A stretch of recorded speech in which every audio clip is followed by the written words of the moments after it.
करते रहेंगे? आत्मिक स्टेज बनती है, उनको तो शुद्ध आत्मा ही की स्मृति रहनी है। तो प्रैक्टिकल कहेंगे, प्रैक्टिकल इस सृष्टि में प्रवृत्ति मार्ग के स्थापन करने वाले कहेंगे? नहीं कहेंगे। एक से सृष्टि स्थापन होती है या कम से कम दो चाहिए, तो वो तो सिंगल है, सारे ही पुरुष हैं। आत्मा माने पुरुष या आत्मा माने स्त्री? आत्मा माने पुरुष। आत्मा है तो जरूर लाजमी है कि भले ज्यादा से ज्यादा पुरुष जन्म ले लो, लेकिन फिर भी कुछ न कुछ स्त्री चोले लेना पड़ेंगे या नहीं लेना पड़ेंगे? लेना तो पड़ेंगे। तो बताया कि वो जो सिंगल रूप के पुरुष रूप में स्वभाव संस्कार हैं अनेक जन्मों के, वो जल्दी खत्म नहीं होते। तो बाप को फिर चोला बदलना पड़े या नहीं बदलना पड़े, वो ही मुकर्रर रथ कायम रखेंगे? नहीं, तो फिर दूसरा रथ पकड़ते हैं। कौन सा रथ पकड़ेंगे? दाढ़ी मूछ वाला पकड़ेंगे दूसरे नंबर पे। हाँ, दूसरे नंबर पे कौन सा रथ पकड़ेंगे?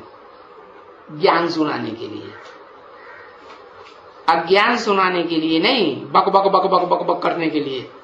हाँ, जगदम्बा का वो ज्ञान सुनाती है, वो ज्यादा ज्ञान सुनाती है। 4 मुखों की ब्रह्मा में है, यज्ञ के आदि में उसने फाउंडेशन डाला था ज्ञान सुनाने का है? हाँ, तो बताया कि जो दूसरा मुख है वो फिर 2 नंबर का अव्वल नंबर पवित्रता धारण करने वाला होना चाहिए कि नहीं? होना चाहिए। और 2 गुण कौन से बताए? वफादारी और आज्ञाकारी। तो उसमें 2 गुण होंगे या नहीं होंगे प्रैक्टिकल जीवन में?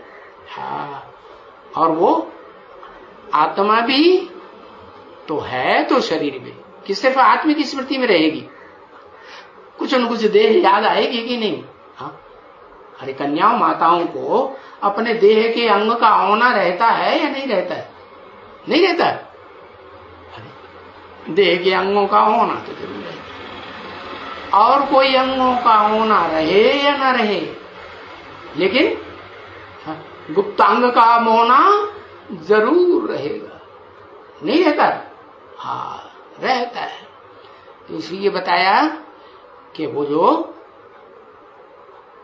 उस गुप्तांग से भी जन्म जन्मांतर पवित्र रहने वाली आत्मा है, या और किसी के साथ अपवित्र होती? नहीं। तो बताया कि बाबा आकर के, तो बताया कि जो दूसरे नंबर का मुख है ब्रह्मा का, वो कौन सा चुनते हैं? हाँ?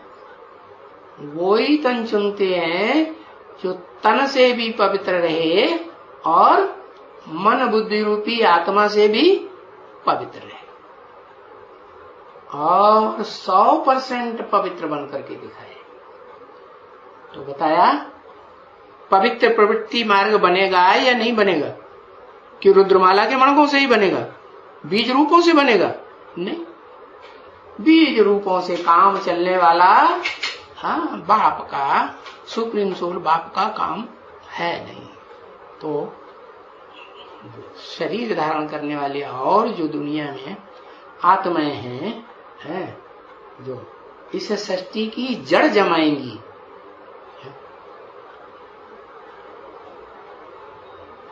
बीज जड़ जमाता है, फाउंडेशन जो है जिसके आधार पर सारा वृक्ष खड़ा रहता है, वो बीज के आधार पर खड़ा रहता है, अरे या जड़ों के आधार पर खड़ा रहता है? किसके आधार पर खड़ा रहता है?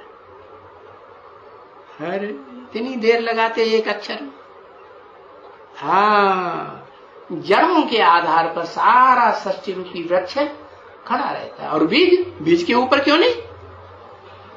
क्योंकि बीज तो सड़ जाता है। अरे बीज जब बोया जाता है तो सड़ जाता है कि बना रहता है? हाँ? कि दाना खाक में मिलकर गुले गुलजार होता है। जब तक बीज खाक में नहीं अपने को मिलाएगा तब तक वो गुले गुलजार अर्थात गुलशन तैयार नहीं कर सकता। क्या? बगीचा तैयार नहीं होगा। तो बाप बताते हैं मुझे आना तो बीज में ही पड़ता है मुकर्रर रूप से, जो सारी मनुष्य सृष्टि का बीज रूप बाप है, जिसका कोई मनुष्य में मनुष्यों के बीच में और कोई बाप होता ही नहीं। आना तो पड़ता है, लेकिन अकेले उस बीज से तो काम चलने वाला नहीं। उस बीज की अंतिम हसरत क्या होगी? है? क्या हैसियत बनेगी? उसको तो अपने को देहभान को देह को खाक में मिलाना है या नहीं मिलाना है? हाँ, तो वो तो धरणी में कन्याओं माताओं रूपी धरणी में उनको तैयार करने में अपने को खलास कर देता है। तो वो एक ही बीज है। क्या? सब बीजों का बीज, सब बापों का बाप।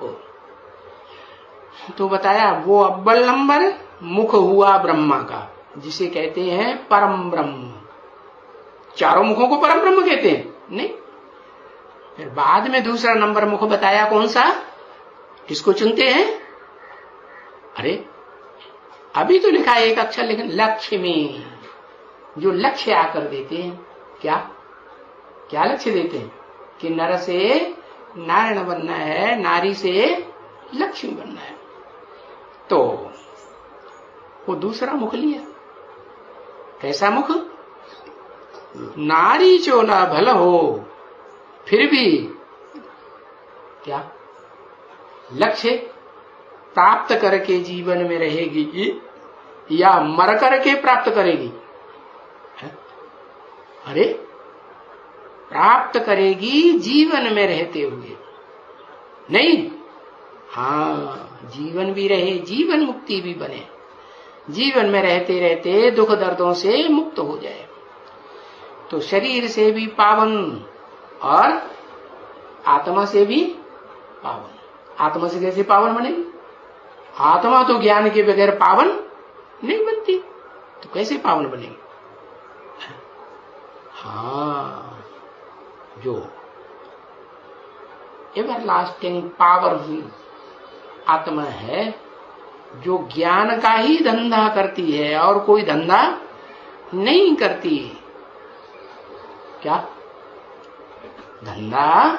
ऊंचते ऊंच बाप का धंधा, 100 बच्चे का धंधा। अरे जो बाप का धंधा, 100 बच्चे का धंधा, या बाप ब्राह्मण का धंधा करता है और बच्चा जो है वो शूद्रों की तरह जूते गूंथता है, जूतों पे पालिश करता है, या जानवरों की खाल निकालता है, उनके जूते बनाता है, ये धंधा नहीं।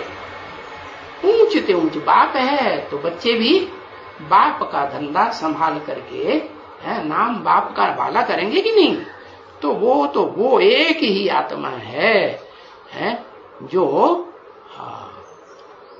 क्या है, भोगी है या नहीं है? अभोक्ता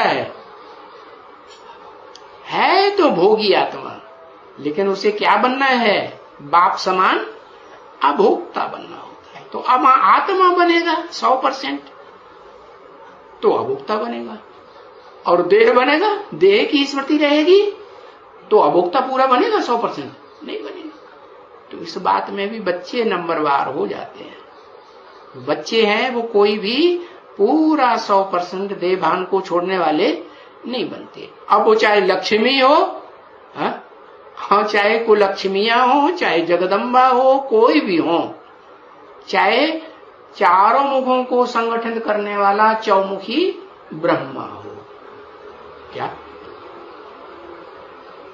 क्या बताया? क्या बताया?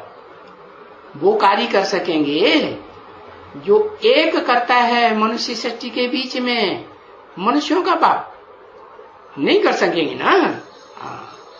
तो दूसरे नंबर का ब्रह्मा वो हुआ। और तीसरा नंबर